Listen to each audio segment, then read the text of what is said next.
My name is Rivky Weiss, and I'm a licensed clinical social worker in Brooklyn. Our topic for today is what are tics, how do they happen, and how can you treat them? So what are tics? A tic is a part of the body that moves involuntarily and repeatedly, and it's something that is usually you're not able to control. So there's two types of tics. There's motor tics and vocal tics. Motor tics is usually when a body part can be head, shoulders, hands, feet, or any type of other movement, and it happens repeatedly and involuntarily. A vocal tic usually includes any type of sound with the mouth or grunting or sighing. It can also include words, throat clearing, or anything like that. The most common tic disorder is called a provisional tic disorder. A provisional tic disorder is usually a temporary tic disorder. Most tics commonly form in children between the ages of 5 to 11.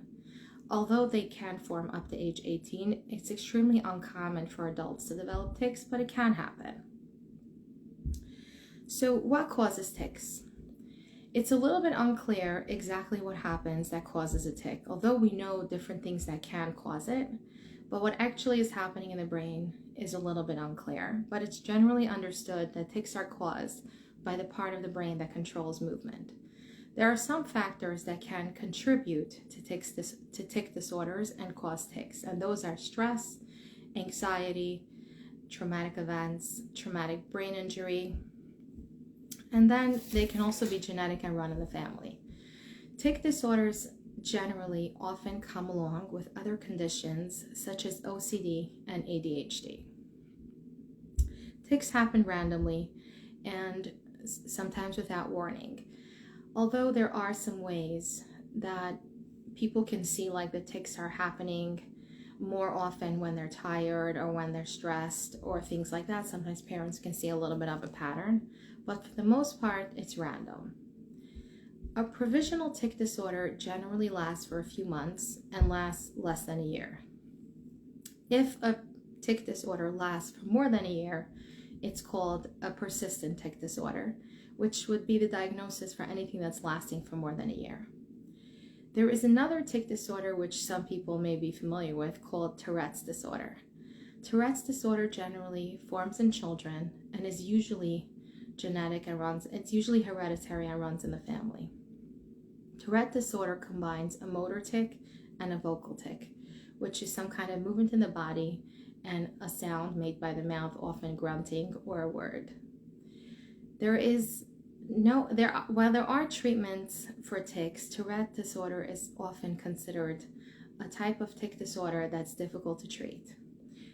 And often it doesn't affect the child's life in any way, but besides the people around them. I used to have a supervisor who said that the best treatment for Tourette's is to treat the people around the child with a tic disorder.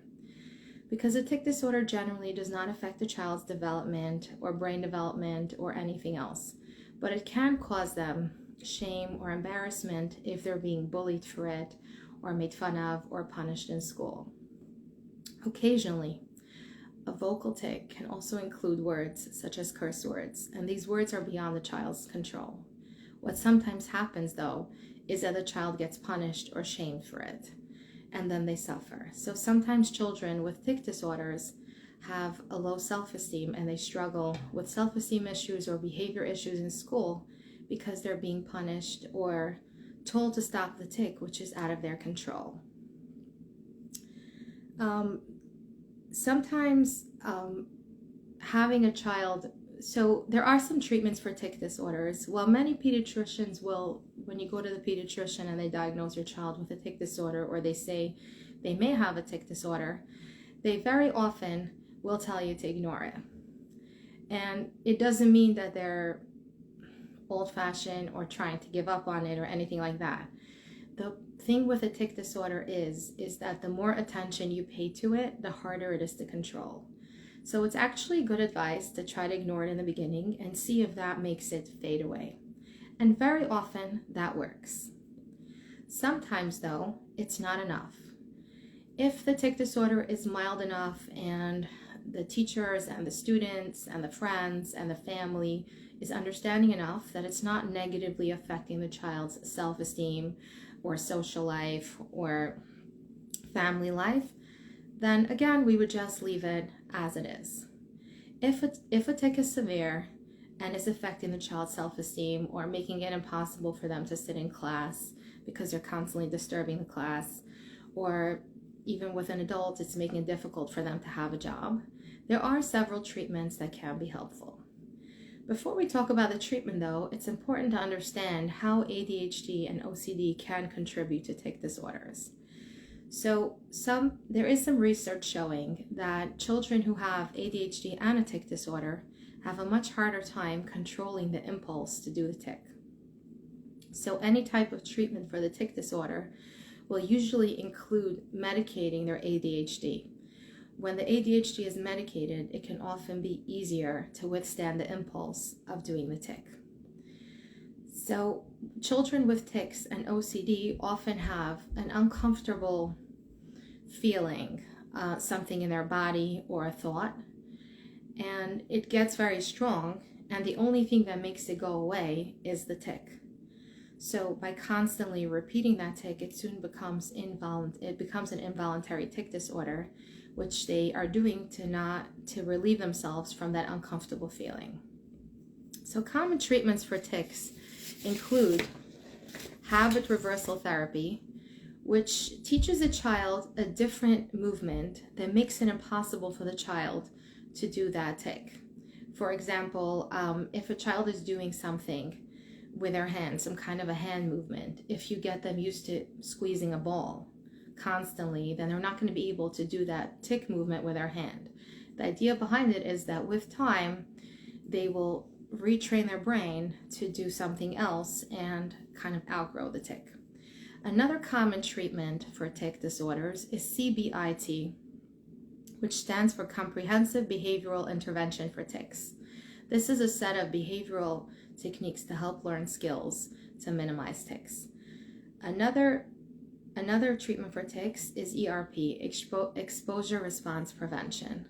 What this does is gradually train, usually it's a child, gradually train the child to learn to tolerate that uncomfortable feeling, which then they would have the urge to do the tic, and they would relieve that uncomfortable feeling with the tic movement. So by gradually training them to get used to that feeling and learn to tolerate that uncomfortable feeling, that will eventually minimize the tic disorder. When it comes to Tourette's, that is considered a more lifelong condition. And if anyone has ever met somebody with Tourette's, it often continues with adulthood, but not always. Sometimes with Tourette's, educating the people around them, the family, the school, the classmates, the neighbors, is one of the best treatments that we can do. Because Tourette's can be managed a little bit with medication, but it depends on the severity. Sometimes it can't. How long do tics last? Tics generally last a couple of months and they fade away. Sometimes, like for example with Tourette's, those are long-term, or persistent tic disorders can last longer. Many tic disorders are outgrown at some point during childhood or adolescence, usually before the age of 18, while a select few do continue longer. Sometimes people also wonder, is there any medication that can cause tic disorders? And the answer is that there is. Prolonged use of antipsychotic medication can sometimes cause tics in adults. It's estimated that about 500,000 people in America have developed tic disorders by staying on the same medication for a long time. In order to minimize that, they sometimes have a medication that can minimize the movement, or sometimes they can change medications. That really depends on the person. Just going to take a quick look if there were any other questions that came in based on this. So people also wonder often if tics can be caused by trauma. There is some research that shows that it can be caused by the stress induced by trauma. Sometimes it doesn't really have an explanation. Sometimes tics can also be caused by traumatic brain injuries, and sometimes even as late as a year after the injury. It doesn't always have to develop right away. Generally, it develops within a week to a month after the brain injury, but it can start up to a year later. Reducing stress, reducing anxiety, not paying too much attention to it can really help reduce the tic disorder in most children. Thank you all for listening, and have a good night.